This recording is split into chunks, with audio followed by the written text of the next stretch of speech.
morning, good afternoon, good evening. It was the Greek philosopher Aristotle who described what he called the political cycle of one form of government um, changing to another form, and then the cycle comes back again. Uh, when you look at it in this day and age, one would be tempted to say it is common sense because we've seen it happen so many times.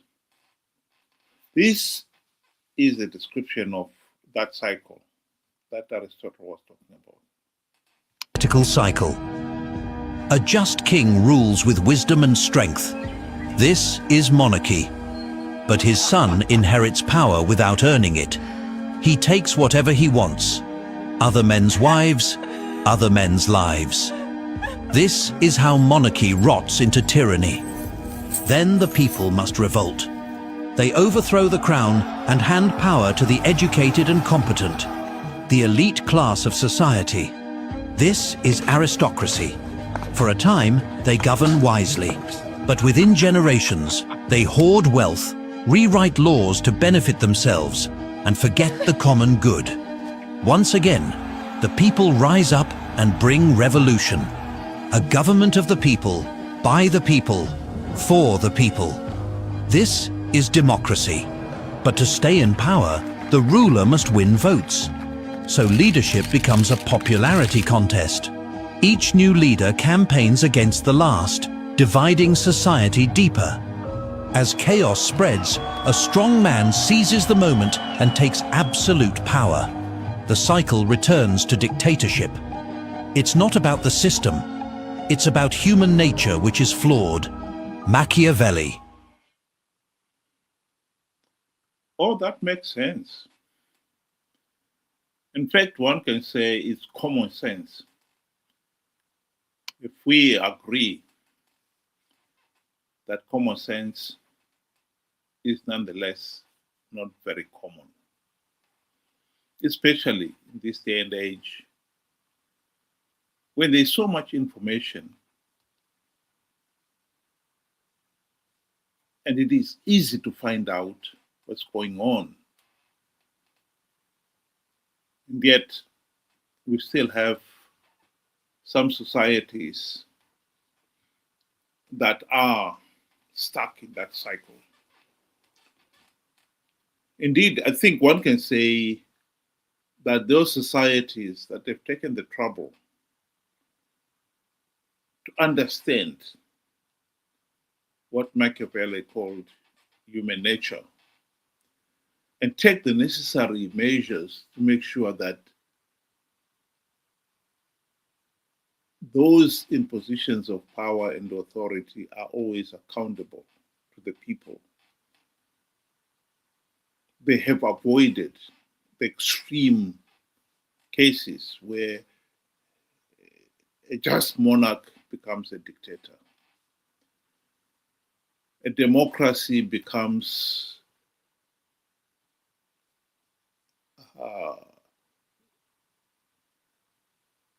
a dictatorship.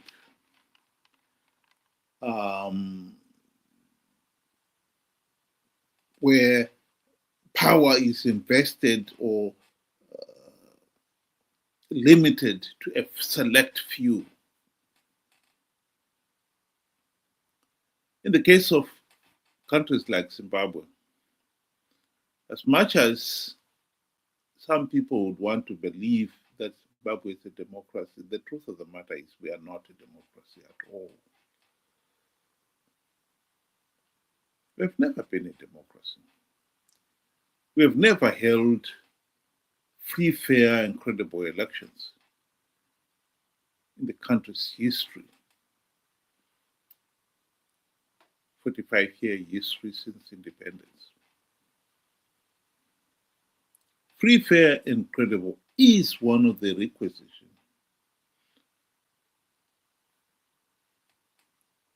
basic needs, pillars of a democratic nation.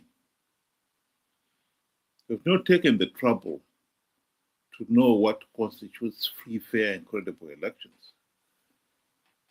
And so both ZANU-PF and the opposition have taken advantage of that, given us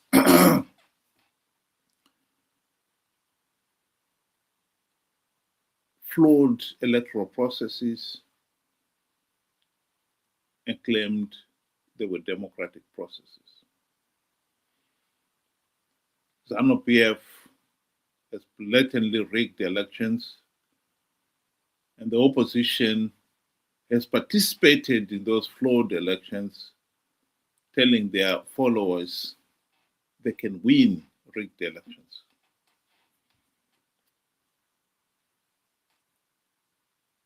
And so we've been stuck with this dictatorship disguised as a democracy.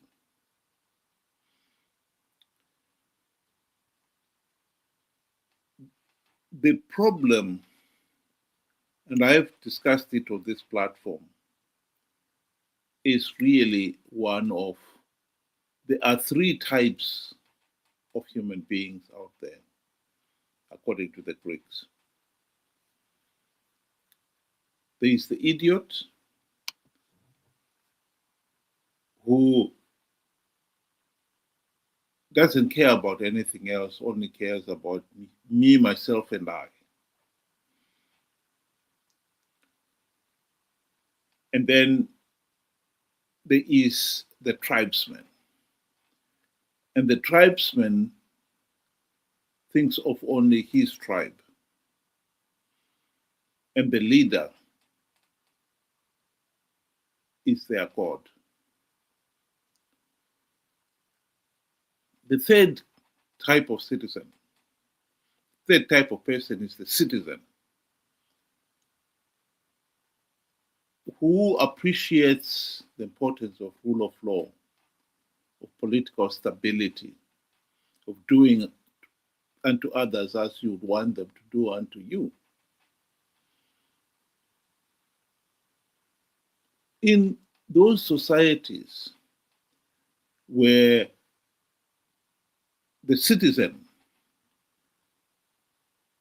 dominate, they have managed to have stable governments, accountable to the people, and they've prospered. On the other hand, those nations that have the majority as idiots or at best tribesmen have blundered from pillar to post.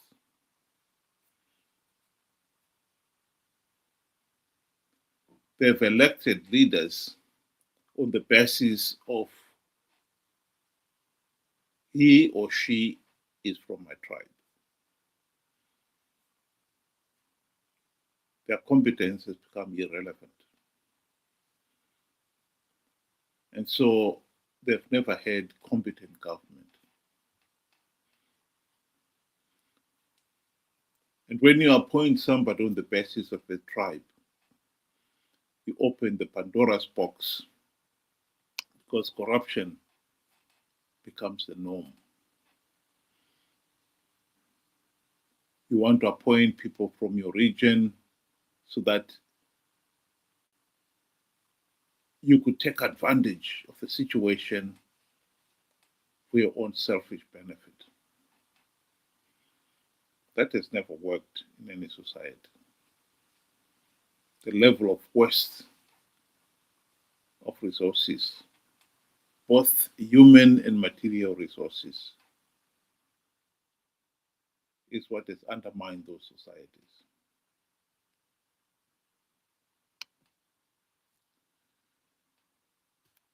I'd like to conclude this with words from former British Prime Minister Margaret Thatcher, explaining why some nations have prospered while others have not. Countries are not rich in proportion to their natural resources. If they were, Russia would now be the richest country in the world.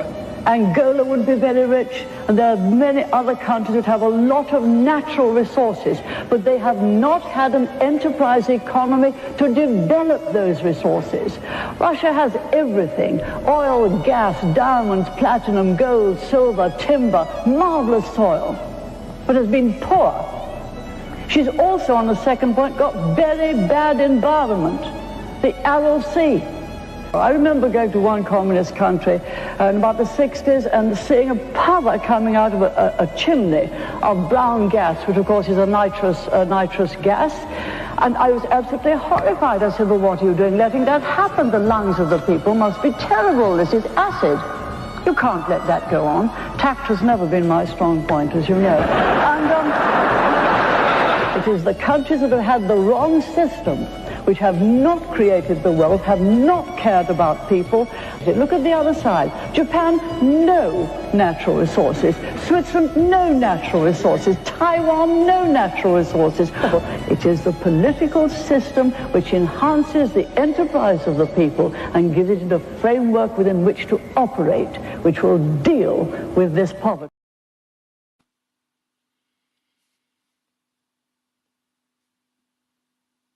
We don't have to reinvent the wheel. We only have to apply it. I think in this day and age, for any nation like Zimbabwe to be struggling to hold free, fair, and credible elections after 45 years in counting is unforgivable.